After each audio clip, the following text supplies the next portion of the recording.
Zdaj bi bil na mestu sprehod po mestu in zgodovini kraja, pa jo bomo prihranili za kakšno drugo priložnost. Ker pa govorimo o 2 obletnicah, velja razložiti, kaj so prebivalci Laškega kraja pridobili potem, ko je Laško postalo trg. Poprej so bili namreč po pravicah povsem enaki onim s podeželja. To se pravi, da so državljani dobili pravico do samouprave, to se pravi, da so lahko volili občinske odbornike in še posebej svoje župane.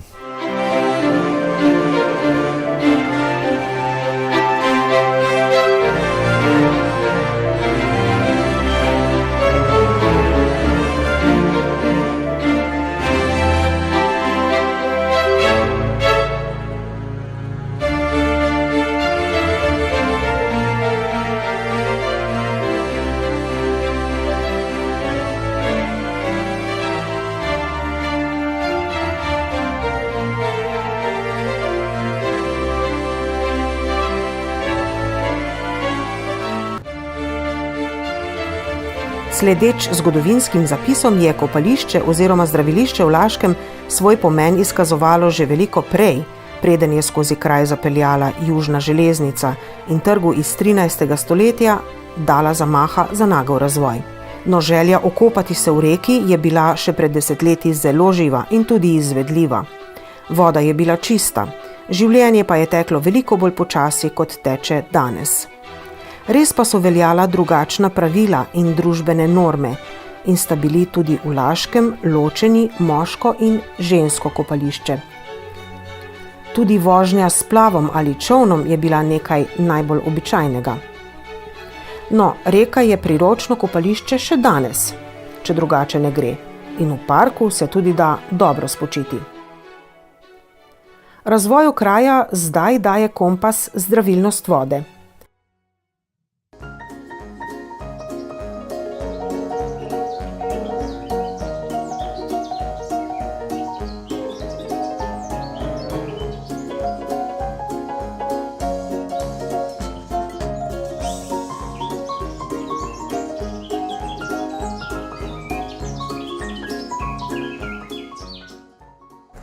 Dober dan. Dober dan, gospa. A je ta voda res tako zdravilna, kakor pravijo? Laška voda je izredno zdravilna, ja. Ko sem jaz prišel v Laško, so me prinesli. Ja. Bil sem brez las, zob, pa me danes pogledajte, kakšen sem. Ja, in koliko časa ste pa vi že tukaj? Jaz sem tle od rojstva, gospa.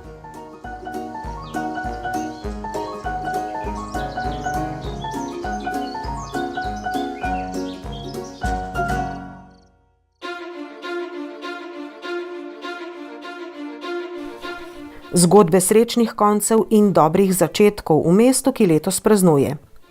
Čilih 90-letnikov je še kar nekaj živih. Tudi najstarejši prvi meščan Laškega, ki sicer živi v Ljubljani, se je po daljšem obotavljanju dal prepričati, da bi kaj povedal o sebi in svojem življenju. V njegovi mladosti, se spominja, so živeli zelo skromno. Zelo težko. Najstrašnejši dan je bil 13. september. Ponoč, ob enih ponoč so udrli v hišo, naoroženi do zoba, gestapovci. 41 leta, ne, sinemu 14 let, ne. In nisem se več vrnil domov. Zdaj živi v Ljubljani, sam, in je še prava korenina.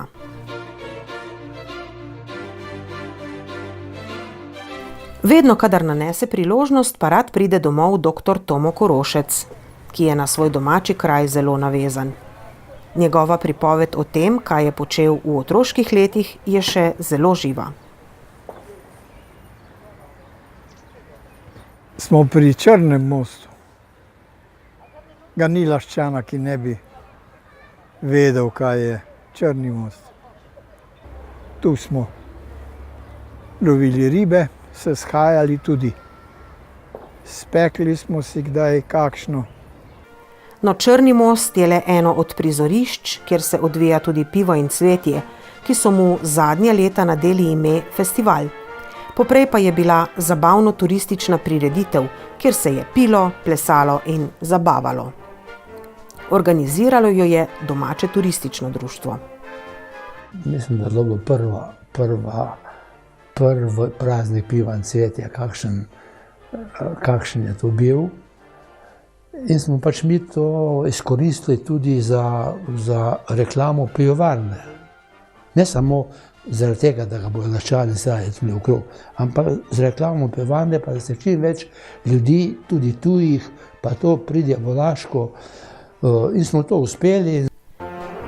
Prav dan Laščanov, podobno kot poprej Laščanjade, je tisto, kar je namenjeno domačinom, tistim, ki živijo v Laškem in onim, ki pridejo domov prav za to priložnost. Kdo ve, kako bo ta prireditev, po kateri je mesto znano daleč naokrog, po domovini in tujini, izgledalo čez 10 let.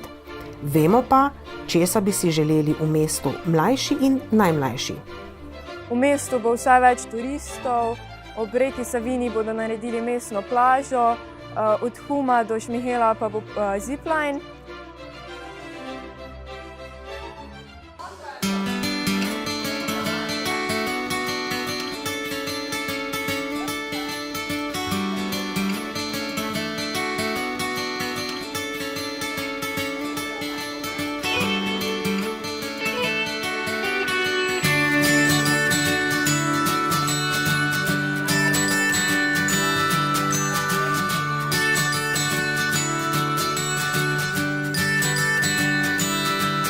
Malo premora, pa se vidimo čez 5 minut. Dobro?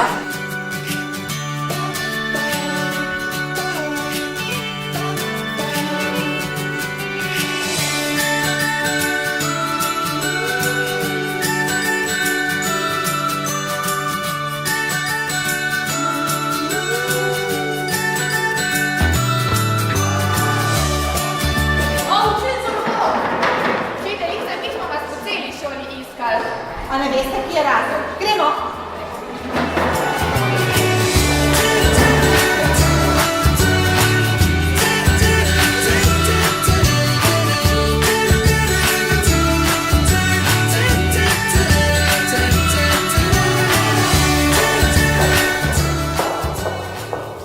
O, učiteljica, mi vas iščemo. Iščete? Ja, veš to. A veste, kje je razred? Gremo!